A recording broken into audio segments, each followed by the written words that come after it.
Me avise. Bem, boa tarde a todos. Eu vou tentar animá-los agora depois do almoço, né? Por isso que a minha apresentação veio aqui em cores fortes. E gostaria, inicialmente, de agradecer o convite, né, desse programa de pobreza e governança. São duas palavras que não estão necessariamente e muito comumente associadas. Então, eu comecei a pensar, um pouquinho depois também das demais apresentações, como nós poderíamos pensar o que poderia ser uma governança vinda da própria juventude, né? Quando a gente fala de governança, geralmente nós falamos, né, do Estado, mas me parece que talvez hoje, né, num contexto contemporâneo, nós poderíamos achar as condições de possibilidade para se pensar em governança, em propostas, em arranjos que vêm dos próprios grupos de juventude, né? Nesse sentido, eu acho que é importante, talvez, a gente caracterizar antes, né? E aí eu vou entrar em alguns exemplos, né, dessas, né, experiências, não simplesmente no Rio de Janeiro, mas nessas políticas na qual eu trabalho, que são políticas culturais, e no campo mais, né, da cultura, a gente pensar que várias das questões que foram trazidas até aqui, né, hoje, elas não dizem respeito simplesmente a um país, né, ao Brasil, ao México ou a um território. Então, são processos que também têm uma ampla influência de processos políticos mais amplos e globais, né? Quando a gente fala de periferia, quando a gente fala de gueto, quando a gente fala de territórios muito específicos, né, na sua relação com os centros, na sua relação com os centros, né, de conhecimento, na sua relação com os centros de produção, né, de riqueza, nós estamos falando de uma relação assimétrica e de uma relação, né, desigual. Mas hoje eu acho que cada vez mais, e eu acho que essa é uma característica, né, de todos esses processos que nós chamamos de globalização, por exemplo, né, se pode borrar algumas dessas fronteiras entre o centro, né, e a periferia e inverter fluxos, né? Então, algumas das experiências eu acho que vão ser apresentadas aqui, inclusive depois, elas dizem respeito a essas inversões, né, de fluxos dentro desses processos mais globais e territoriais. Então, me parece decisivo a gente começar a pensar o que poderia ser esse trabalho também internacional, né? Eu acho que a gente tem a oportunidade hoje, né, através de experiências como essas aqui, de trocas de metodologias, de troca de experiências, né, e que algumas delas, não todas, podem migrar de um país para o outro, de um território para o outro. E mais, elas podem migrar, né, e fazer circular algumas dessas experiências, saídas, né, e soluções entre os próprios territórios, né? Eu acho que a gente está falando hoje de uma cultura, né, de redes, onde essas bordas, essas periferias e esses guetos também podem se relacionar entre si. Isso mesmo dentro do Brasil, né? Hoje, eu acho que cada vez mais a gente começa a perceber uma circulação entre essas experiências de território, né, a partir, né, dessa possibilidade dessas redes que a gente chama de descentralizadas, né? Ou seja, articulações, conexões que não passam necessariamente pelo Estado, que não passam necessariamente pelas universidades, que não passam necessariamente pelos partidos, que não passam pelo poder público, nem pelas políticas públicas, né, que são articulações, né, digamos assim, que surgem muitas vezes nesses territórios. Eu acho que a gente está falando de um contexto mais amplo também, né? Esse contexto, por exemplo, né, ligado à difusão de uma série e barateamento de uma série de tecnologias, né, a apropriação desses grupos de jovens, né, desses grupos ligados aos territórios da pobreza, de tecnologias novas, né? Eu acho que o aparecimento das redes sociais, da mídia livre, né, da comunicação através não só das redes, mas essa difusão dos meios de mídia e de comunicação, eles têm uma influência nessas culturas, né, juvenis, né? Ou seja, nós temos experiências territoriais, mas nós também temos uma cultura global, né, que faz com que, por exemplo, um movimento hoje como o do hip-hop seja uma cultura juvenil, né, global, com características muito similares nos mais diferentes países do mundo, né? Mas o que me interessa efetivamente nesse contexto, então, eu acho que teria condições para a gente pensar algumas dessas saídas em relação à questão da violência, à questão da pobreza, à questão, né, do tráfico de drogas, mas, a partir de algumas premissas, digamos, mais gerais. E quando a gente fala aqui de centro de periferia, quando eu digo, né, que os centros eles absorvem boa parte das riquezas em termos de infraestrutura, isso é muito claro, por exemplo, no Brasil. Se a gente fizer uma análise dos equipamentos culturais, da infraestrutura pública instalada nos territórios, das periferias, e nas regiões centrais, nós temos uma assimetria brutal, né? Ou seja, são territórios que são destituídos de infraestrutura pública, que são destituídos, né, de uma série de infraestrutura urbana, né? Enfim, de um certo nível, inclusive, de bem-estar, que num país como os Estados Unidos, por exemplo, já foi universalizado, né? Nós estamos falando também de uma cultura onde os repertórios, né, nacionais, globais, territoriais, eles circulam com uma velocidade bem maior. Então, é muito comum, por exemplo, nessas experiências territoriais da cultura juvenil no Rio de Janeiro, a apropriação, né, de repertórios que vêm, né, de outras culturas, produzindo, inclusive, formas de expressões culturais, né, bastante novas, né? Ao mesmo tempo, né, se a gente pudesse começar a elencar quais são as condições, né, que agem, né, contra essa cultura da violência, essa cultura juvenil, a gente poderia dizer que a violência, e foi trazida aqui, não simplesmente a violência, né, da polícia, mas a violência do próprio Estado é um fator muito relevante, né, de destituição da legitimidade dessa cultura que vem da juventude das periferias e dos guetos, né? Então, no Brasil, a gente fala da criminalização da cultura juvenil. A produção cultural que vem das periferias, que vem das favelas, o hip-hop, o funk, eles são vistos, né, de uma forma negativa por parte do Estado, né? Eu acho que foi muito importante que a Ângela trouxe aqui uma série de dados, uma série de políticas brasileiras muito progressistas em relação a esse entendimento dessa cultura juvenil, mas, ao mesmo tempo, nós temos uma criminalização, né, da pobreza, nós temos uma criminalização, né, dessas experiências, o funk, o hip-hop, né, essa cultura que vem dessas bordas, ela é vista como uma subcultura, né, e é vista articulada com a cultura do crime, né?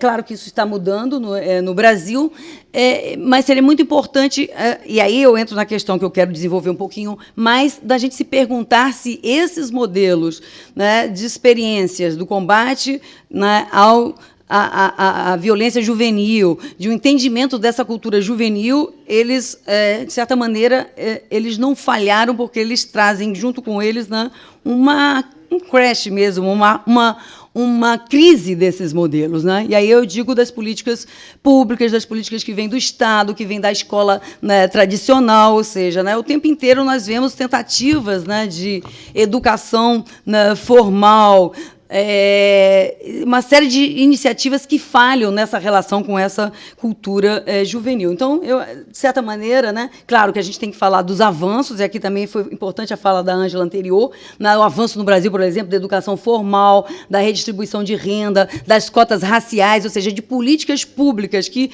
criam uma condição, né, para que essa cultura juvenil, né, saia desse lugar, né, da marginalidade ou da criminalização, mas, ao mesmo tempo, né, essa relação do Estado com essas culturas, ela é bastante problemática, porque, efetivamente, ela não tem... eu acho que foi a pergunta que o Marcos Faustini trouxe aqui, né, ela tem uma dificuldade muito grande, né, de chegar nas pontas, nas bordas e falar, né, a mesma linguagem dessa juventude. Eu acho que a gente está falando de um contexto que diz respeito, né, às cidades globais, né, e aqui o Rio pode ser o Rio de Janeiro, a cidade do México, né, toda uma periferia global que tem nomes distintos nos vários países. Favela no Brasil, as colônias populares do México, né, na Índia, nas Filipinas, no Cairo, os guetos nos Estados Unidos, ou seja, nós temos características comuns, apesar da especificidade do contexto político distinto, né, nesses países. Então, acho que é um desafio também a gente pensar nessa cultura juvenil, né, global, que tem questões específicas, mas que nós poderíamos tentar entendê-las dessa forma mais ampla, né? E uma coisa muito importante, quando a gente está falando de cultura juvenil, é que esses jovens, né, eles formam o que a gente pode chamar do... Né, um pouquinho mais devagar, né? Vou tentar. Né? Esses jovens e essa cultura... Esses jovens, eles são a base do que a gente chama do precariado, né?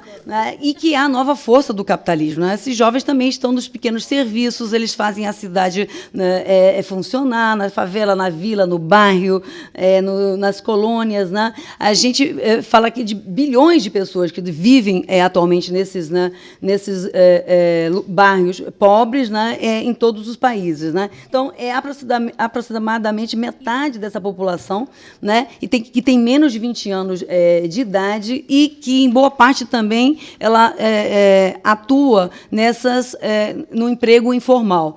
Então, acho que a gente também tem uma característica fundamental. Nós estamos falando, né, de experiências, né, em que essa informalidade que nós encontramos no Brasil, por exemplo, no campo do trabalho, ela é uma característica não, né, de um grupo minoritário, mas de uma minoria. Né? Então, ao contrário, nos Estados Unidos, por exemplo, onde a formalidade, o emprego formal, né, os direitos trabalhistas eles estão estabelecidos, né, ou em alguns países, pelo menos em parte, no Brasil e em vários outros países, e nos guetos, nas periferias, nós estamos falando, né, de uma realidade onde, né, a maioria desses jovens, né, eles trabalham de forma autônoma, precária, né, e, inclusive, essa é uma dessas características do próprio trabalho cultural. Então, é muito interessante que hoje, né, e aí eu vou entrar um pouco na discussão da cultura juvenil e dessa produção, né, cultural que vem das periferias, porque, de certa maneira, também, né, eles inventam o próprio emprego. Né? Então, são jovens que estão inventando as suas próprias atividades,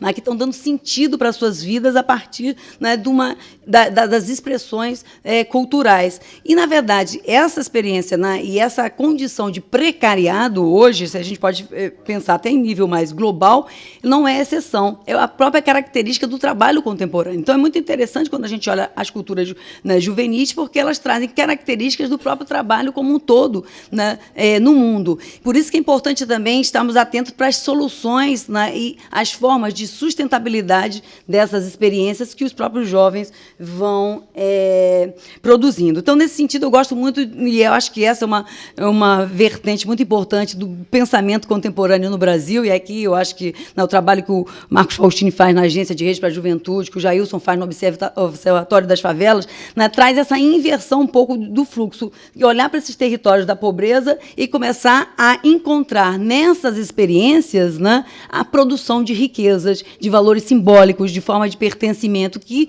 é o que tira efetivamente uma parte dessa juventude, né, dessa relação com o tráfico, né, de subempregos fordistas, ou seja, na verdade, os guetos e periferias têm produzido no Brasil e em vários outros lugares do mundo saídas e soluções para uma crise do trabalho, para uma crise do próprio, né, capitalismo. Então, a gente pode falar da riqueza da pobreza também. Eu acho que é uma inversão de discurso, né, decisivo. Acho que durante muito tempo, né, e até hoje também, né, e a gente já viu aqui também, né, se tende a relacionar esses territórios da pobreza, os guetos e as favelas, né, com esse lugar, né, com a fábrica de violência e de miséria. Essa relação é feita de uma maneira automática, né, os lugares do crime, né, toda uma série de discurso, né, negativo, que também faz parte de um discurso mais amplo e global. Né? Então, é claro, né, que quando nós estamos falando dessas experiências, né, de cultura, elas são experiências que,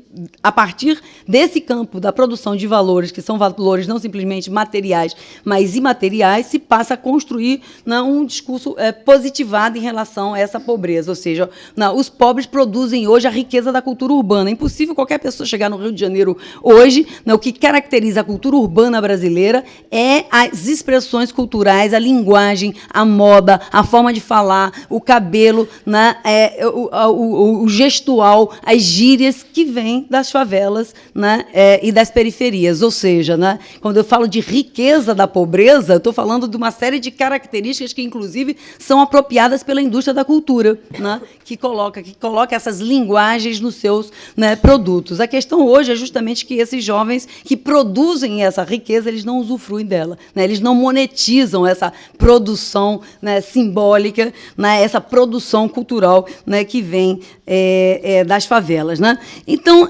nesse sentido, a gente poderia dizer que, por um lado, né, essas formas clássicas de encarar e de tentar remediar a cultura juvenil, elas falharam, né? Quando eu falo de formas clássicas, eu estou falando aqui de parte da educação formal, né, de parte de uma série de estratégias de colocar esses jovens, né, e essas experiências, essas culturas juvenis, num modelo, né, disciplinar, no modelo escolar, no modelo do trabalho fordista, né? Então, me parece que as experiências que nós vemos muitas vezes das manifestações e revoltas, elas dizem respeito também a um nível de, né, subversão e de revolta em relação a um excesso de disciplinarização, né, e efetivamente uma tentativa no momento de extrema inconformismo dos jovens diante de um determinado modelo pré-fabricado, né, e pré-dado, né? Então, é claro, né, que eu acho que eu estou contrapondo aqui, não seria uma oposição, eles são complementares às políticas públicas, né? Mas essas experiências que realmente vão, como eu digo, vão criar e vão fazer aparecer essa riqueza da pobreza. E a gente está falando também aqui de uma imaginação social, né, que transforma, né, transforma o que é mais hostil, violência e pobreza, em produção de riqueza e de soluções. Claro, né, essa ideia da imaginação social no Brasil ela é muito forte, né? Os pobres no Brasil criaram soluções, a favela e o gueto é uma solução para você ficar perto do trabalho, soluções arquitetônicas, soluções no campo da cultura, soluções no campo da arquitetura, né, soluções que vão numa extrema imaginação, né, no campo da informalidade, né? E aqui são alguns exemplos, né, da fiação elétrica, né, dos gatos, da forma como esses grupos têm na informalidade e arranjarem soluções para aquilo que o Estado não, né, proveu. E eu acho que isso na cultura é muito explícito, essa ideia de que a solução vai vir de nós para nós. Por isso que eu estou falando de governança que vem da própria juventude. Soluções, né, de novo, no campo da informalidade, no campo do trabalho precário, no campo desse lugar, né, que, digamos, seria o mais desfavorável, mas que transforma o que é desfavorável em algo positivo. A gente está falando também de uma economia da cultura, nós estamos falando de uma cultura não só material, mas intangível, simbólica, afetiva, que também vale muito, né? Nós estamos dentro de um capitalismo que trabalha com informação, com afeto, com comunicação, e essas são as características dessa cultura, né, juvenil também, que, como eu disse, inventa o próprio emprego, inventa suas próprias ocupações, agitador cultural, DJ, fazedores de grafite, produtores de audiovisual informal, uma quantidade muito grande de experiências, né, culturais, de expressões, de linguagens que não estão, cujo o trabalho não é feito dentro da indústria da cultura, né, mas fora dela, nesse campo da informalidade. Toda uma produção doméstica industrial muito forte que hoje sustenta grupos inteiros, grupos coletivos, indivíduos no Brasil. Então, nós temos uma economia, né, uma economia ligada à música, ao hip-hop, ao funk. Nós temos uma economia que já aparece, mas que no Brasil ela não tem dados, não tem índices, não tem uma pesquisa que mostre quais são os valores que são produzidos nessa economia da cultura informal no Brasil, né, e juvenil. Eu conversava com o Jailson antes, né, que nós precisamos, junto com os pesquisadores, os órgãos de pesquisa, começar a criar dados, índices, né, e referências para essa produção cultural, para nós chegarmos a apresentar não simplesmente, né, os dados do crime e da violência, mas essa riqueza que é produzida a partir desses territórios da pobreza. E aí, eu acho que o meu tempo está acabando para finalizar, em termos de política pública, né, quer dizer, uma das poucas políticas públicas no Brasil que eu acho que entenderam essa governança que vem não só da juventude, mas que vem das pontas e da base, foi a política dos pontos de cultura, né? Desde 2003, né, fez 10 anos no ano passado, né, mas é uma política, né, de promoção dessa diversidade cultural, uma quantidade muito grande de expressões, de linguagem. Os pontos de cultura no Brasil são, né, o reconhecimento do Estado brasileiro de que, né, a sociedade produz cultura e aí ele vai apoiar e financiar essas expressões que vêm das bordas, que vem, por exemplo, nós temos pontos de cultura ligados à cultura indígena, à cultura dos povos de terreiro, às culturas de matriz africana, pontos de cultura ligados à cultura digital, ou seja, toda uma produção desorganizada, díspare, heterogênea, que ela não vai entrar numa forma de produção da indústria da cultura, mas vai ser fomentada na sua heterogeneidade, na sua diversidade de linguagens. Então, se trata de um programa, né, e daí, enfim, eu estou nessa secretaria, que é da Cidadania e da Diversidade, que pensa a própria diversidade cultural como, né, a produção, cartão vermelho, né, de cidadania. Bom, eu ia começar agora a entrar nas experiências do programa Ponto de Cultura, mas eu posso deixar, então, para o nosso, né, debate. Mas só para acabar com alguns dados, né, essa política dos pontos de cultura que apoia, fomenta, estimula, através de editais públicos do Ministério da Cultura, essa produção das bordas, das periferias, indígena, como eu falei, né, de matriz africana, de jovens, né, o programa Ponto de Cultura, ele cada vez mais, né, os seus prêmios e seus apoios atingem a juventude, principalmente a juventude urbana, que emergiu no Brasil depois, né, do governo Lula e depois dessas experiências que foram feitas recentemente. Segundo cartão vermelho, agora é para acabar mesmo. Bom, então, os pontos de cultura estão nos 27 estados brasileiros, né, em 84 cidades, mil municípios, e atingem, se a gente for pensar na difusão para além do ponto, cerca de 8 milhões de pessoas, mas, na verdade, eles são um dado absolutamente crescente. Bom, aqui eram algumas experiências que eu ia mostrar, que são pontos de cultura, que trabalham com essas várias linguagens muito distintas e muito diversas, né? E, de novo, que não estão dentro da indústria da cultura, mas que trazem, através da comunicação, da mídia e desses apoios, amplificam essas experiências culturais. Bem, eu vou acabar por aqui, né? E a gente continua no debate. Obrigada.